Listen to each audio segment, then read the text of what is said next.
Bismillahirrahmanirrahim. Assalamualaikum warahmatullahi wabarakatuh. Kembali lagi di channel Hadits Al-Quran Nur Hakim. Kali ini saya akan membahas materi PAI kelas 10, yaitu tentang haji, zakat, dan wakaf. Untuk yang baru gabung, silahkan klik tombol subscribe dulu agar tidak ketinggalan info yang penting lainnya di channel saya. Oke, langsung aja. Pengertian haji. Haji menurut bahasa berasal dari bahasa Arab yang artinya menyengaja atau menuju.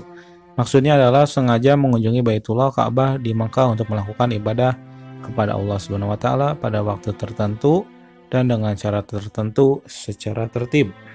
Sedangkan haji menurut istilah adalah sengaja mengunjungi Ka'bah dengan niat beribadah pada waktu tertentu dengan syarat-syarat dan dengan cara-cara tertentu pula.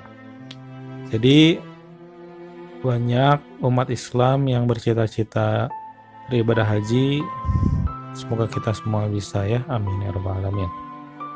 Sekarang kita masuk hukum haji. Haji merupakan rukun Islam yang kelima. Hukum melaksanakan ibadah haji adalah wajib bagi yang mampu melaksanakannya. Jadi apabila kita sudah mampu, kita jangan menunda-nunda karena bisa saja nanti kita tidak bisa selama-lamanya ya.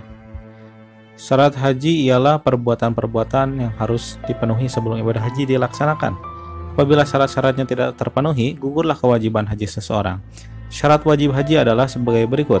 Yang pertama, harus beragama Islam. Kedua, berakal, tidak gila. Yang ketiga, balik atau dewasa. Yang keempat, ada muhrimnya atau mahramnya ya.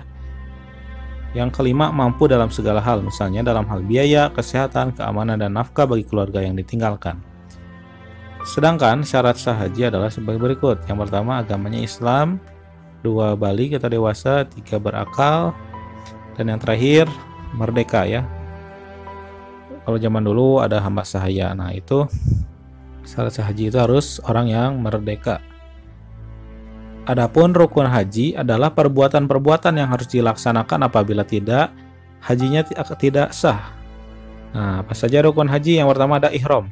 Ihram adalah berniat mengerjakan ibadah haji atau umroh yang ditandai dengan mengenakan pakaian ihram yang berwarna putih. Dengan membaca lafaz labbaik Allahumma hajjan bagi yang akan melaksanakan ibadah haji, dan membaca lafaz labbaik Allahumma umratan bagi yang berniat umroh. Jadi beda ya niatnya. Kita mau haji akhirnya hajan, kalau mau umroh umratan. Ibadah haji dan umroh harus diawali dengan ihram. Apabila dengan sengaja jamaah mikot tanpa ihram, maka dia harus kembali ke salah satu mikot untuk berihram. Apabila jamaah telah berihram, maka sejak itu berlaku semua larangan ihram sampai tahallul. Nanti akan dibahas apa itu tahallul ya. Yang kedua, rukun haji itu ada wukuf. Wukuf itu adalah hadir di Padang Arafah pada tanggal 9 Zulhijjah dari tergelincirnya matahari hingga terbenam. Wukuf adalah bentuk pengasingan diri yang merupakan gambaran bagaimana kelak manusia dikumpulkan di Padang Mahsyar. Jadi saat wukuf banyak berdoa karena itu waktunya diijabah oleh Allah.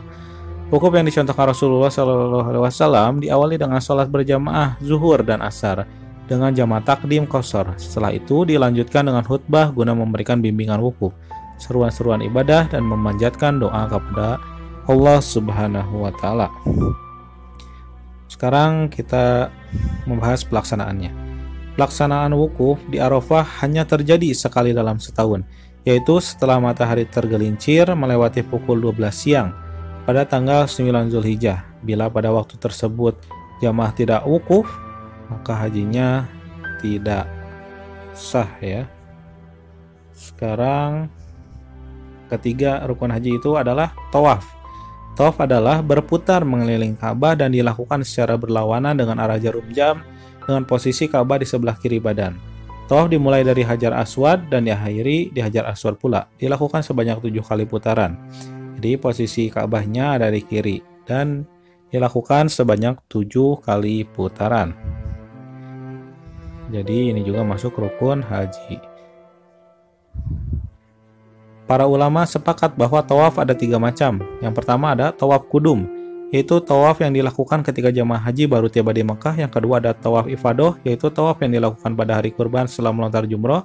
Dan yang ketiga ada tawaf wada, yaitu tawaf perpisahan bagi jamaah yang akan meninggalkan kota Mekah. Yang keempat rukun haji ada sa'i. Sa'i adalah berlari-lari kecil antara Bukit Sofa dan Bukit Marwah sebanyak 7 kali, yang dimulai dari Bukit Safa dan berakhir di Bukit Marwah. Sa'i dilakukan setelah pelaksanaan ibadah tawaf. Jadi ini dicontohkan oleh Siti Hajar ya ketika mencari air untuk Nabi Ismail ketika bayi.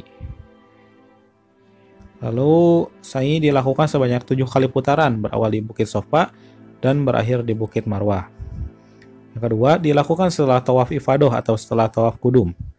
Yang ketiga menjalani secara sempurna jarak Sofa Marwah dan Marwah Sofa. Yang keempat dilakukannya harus di tempat sa'i ya. Oke, rukun haji berikutnya yaitu tahallul. Tahallul adalah mencukur atau memotong rambut kepala sebagian atau seluruhnya, minimal 3 helai rambut. Tahallul dilakukan setelah melontar jumroh Aqobah pada tanggal 10 Zulhijjah yang disebut dengan tahallul awal. Setelah jamaah melakukan tahallul awal ini, larangan-larangan haji kembali dibolehkan kecuali berhubungan suami istri. Tahallul tsani dilakukan setelah tawaf ifadah dan sa'i. Jadi setelah tahallul, jadi larangan-larangan yang asalnya tidak boleh diperbolehkan ya kecuali berhubungan suami istri. Seperti itu. Dan yang terakhir rukun haji yaitu adalah tertib ya. Tertib itu berurutan dalam pelaksanaan mulai ihram hingga tahallul. Jadi tidak boleh tahallul dulu atau sa'i dulu, harus sesuai dari langkah awal sampai akhir ya. Sekarang kita membahas jenis haji. Dari segi pelaksanaannya, ibadah haji terbagi ke dalam 3 jenis. Yang pertama ada haji tamatu. Haji tamatu yaitu melaksanakan umroh terlebih dahulu, kemudian menggunakan pakaian ihram lagi untuk melaksanakan manasik haji. Jenis haji inilah yang mudah dan paling banyak dilaksanakan jamaah haji Indonesia. Namun demikian, pelaksanaan haji jenis ini diwajibkan membayar dam atau berpuasa 10 hari, yaitu 3 hari pada waktu di Tanah Suci dan 7 hari setelah kembali ke tanah air. Jadi haji tamatu banyak dipilih oleh jamaah dari Indonesia ya, karena mudah. Lalu yang kedua ada yang namanya haji ifrad. Haji ifrad adalah berihram dan berniat dari mikot hanya untuk haji. Dengan kata lain, mengerjakan haji terlebih dahulu kemudian mengerjakan umroh. Jenis haji ini cukup sulit dilaksanakan bagi jamaah haji Indonesia, terutama yang tidak terbiasa mengenakan kain ihram. Sebab semenjak jamaah tiba di Mekah, mereka tidak boleh melepaskan kain ihram hingga tiba hari raya Idul Adha atau setelah pelontaran jumroh Aqobah. Jemaah yang melaksanakan ibadah haji ifrad tidak diwajibkan membayar dam. Jadi beda ya, tidak seperti haji yang pertama, haji tamatu. Dan yang terakhir yaitu haji qiron. Pengertiannya, haji qiron adalah melaksanakan haji dan umroh dengan 1 kali ihram. Artinya, apabila seorang jamaah haji memilih jenis haji ini, maka jamaah tersebut berihram dari mikot untuk haji dan umroh secara bersamaan. Jamaah yang melakukan jenis haji ini diwajibkan memotong hewan kurban. Jadi haji qiron wajib memotong hewan kurban ya. Sekarang apa sih keutamaan dari ibadah haji? Yang pertama, haji merupakan amal yang paling utama. Ketika Rasulullah SAW ditanya mengenai amal yang paling utama, maka beliau menjelaskan bahwa amal yang paling utama adalah beriman kepada Allah Subhanahu wa taala dan Rasul-Nya, berjihad di jalan Allah, dan haji yang mabrur. Nah, haji yang mabrur itu apa sih? Yang mabrur adalah orang yang sekembalinya dari melaksanakan ibadah haji, perilakunya berubah menjadi lebih baik. Nah, itu pula yang menjadi tanda bahwa haji kita diterima atau tidak adalah setelah pulang dari tanah suci. Yang kedua, haji merupakan jihad. Ya Rasulullah, bolehkah kami ikut berperang dan berjihad bersama engkau semua? Jawab Rasul, bagi engkau ada jihad yang lebih baik dan lebih indah, yaitu haji yang mabrur. Ujar Aisyah radhiyallahu anha pula, setelah mendengar jawaban dari Rasulullah SAW, ini aku tak pernah lagi meninggalkan ibadah haji. Hadis riwayat Bukhari dan Muslim. Jadi haji itu merupakan jihad ya. Jadi jihad itu bukan hanya keberadaan perang, tapi haji pun masuknya pahalanya berjuang di jalan Allah ya. Yang ketiga, haji menghapus dosa. Tatkala Allah Subhanahu wa taala telah menanamkan di hatiku, aku datang menemui Rasulullah SAW. Lalu berkata, ulurkanlah tanganmu agar aku berbaiat kepadamu. Rasulullah pun mengulurkan tangannya, tapi aku masih mengatupkan telapak tanganku. Maka beliau bertanya, bagaimana engkau ini wahai Ammar? Ujarku, aku akan mengajukan syarat. Apa syaratnya? Tanya Rasulullah.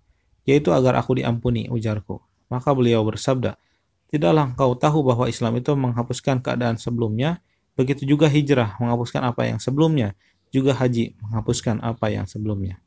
Hadis riwayat Muslim. Jadi haji yang mabrur akan menghapus dosa-dosa yang pernah dilakukan.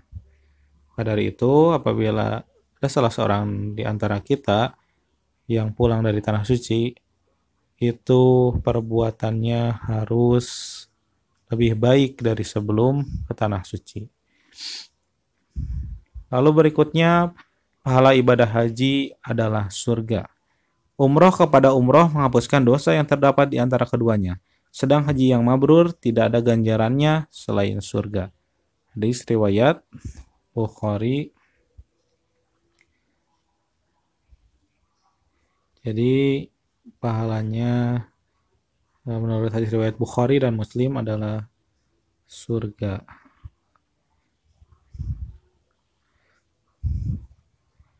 Oke, semoga kita semua yang belum pernah ke sana bisa ke tanah suci ya.